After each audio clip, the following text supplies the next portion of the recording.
Hello, welcome to Virgo Philippines. Ito po yung rating natin for Virgo single.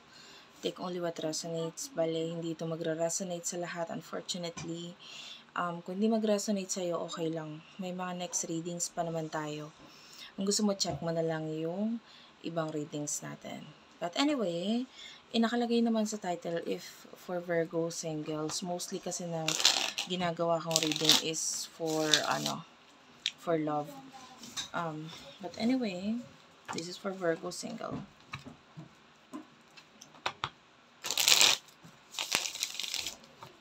Ilalagay ko dyan sa description box guys yung Facebook page. Hopefully ma-follow nyo din ako doon.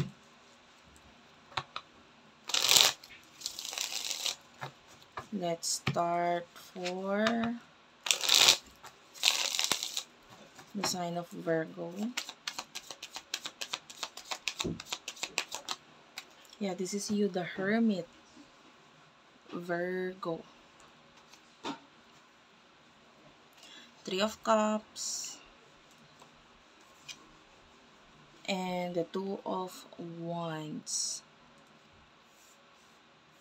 Well, nakakita tayo dito ng plano with regards sa friends or maybe pagta-travel or yeah, but some of you pwedeng with the Four of Cups. Pwedeng hindi sure. But I can see plan. No? Na pwedeng nandyan na or paparating pa lang regarding pagta-travel maybe with a friend. And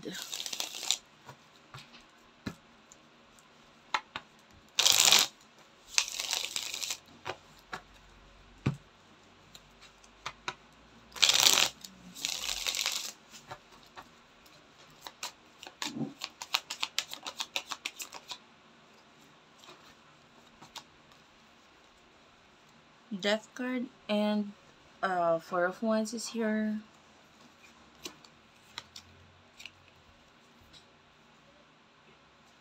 Four of Pentacles and King of Wands. Dahil yung iba sa inyo, I can see a possibility of an ending na may kinalaman sa iyong career. Either ending or renewal. Or maybe there's a career, business na pwedeng babalikan, sisimulan, pwedeng ganon. But I can see that, there's this Six of Pentacles, so may mga tulong na dadating sa'yo. If ever you want to start something or end something, hindi siya mag-end ng mahihirapan ka. Like, I can see help na dadating sa'yo. And the Eight of Swords, yeah, I feel like do not stop yourself. Kung ano yung tingin mong dapat mong gawin sa isang bagay, i-push mo lang. Kasi nakaakibat ngayon yung mga tao sa paligid mo. Parang nakasuporta sila sa'yo eh. No? So punta tayo ng konti sa love. May dadating bang love for Virgo singles? Messages pagdating sa love.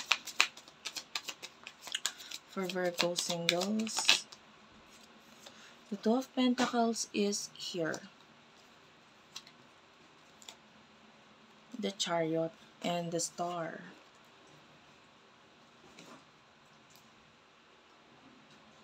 Well, I do feel like itong part na ito is naka-applicable siya sa mga Virgo singles na mature.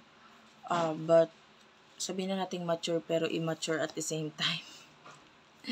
Ayan, with the Page of Cups. Nakikita kasi natin, dun sa mga immature, you do love yourself with the Empress. Mahal mo yung sarili mo. Pero, ano ba kasing priority mo, di ba? If hindi mo naman priority yung love, nakadepende kasi sa'yo eh.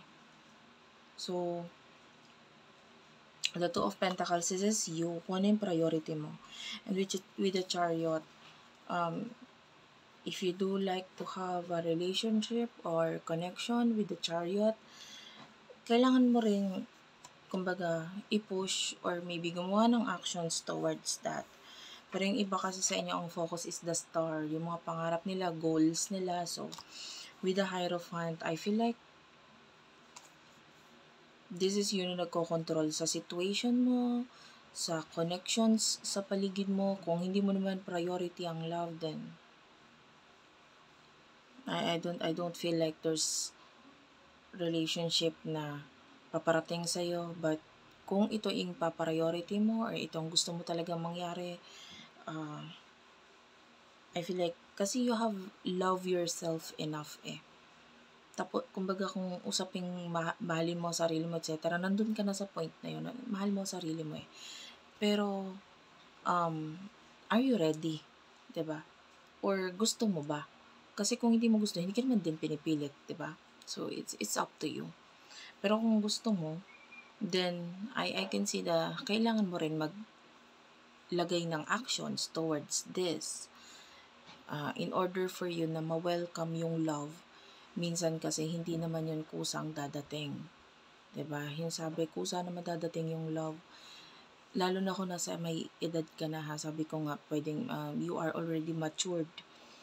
Kailangan mo rin mag-effort, no? So, what will happen in the near future for you, Virgo singles? Five of Pentacles, the Ten of Cups.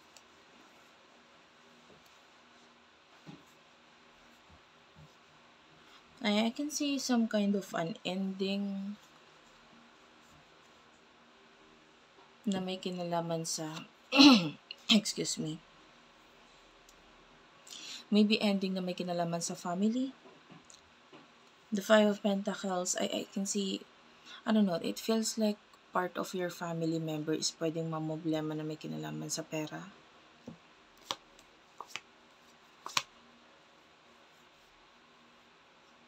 Yeah. Or maybe part of your family is nakita tayo dito ng problem regarding sa relationship or marriage nila. So, pwedeng maapektuhan ka kasi dito. And there's a possibility na mas lalo kang umiwas pagdating sa usaping love because sa kwento nitong pamilyang to, you know, maybe relatives, pamilya.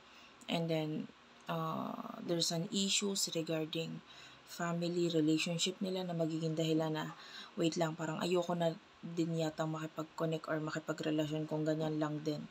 'Di ba? And I can see problem related sa money, pero hindi coming from you, coming from them. You know, na pwedeng maapektuhan ka dito in a way na pwedeng kasi close ka sa family nila or what. But I mean, I do get the feeling na pagdating kasi sa'yo, hindi ka naman masyado namomblema.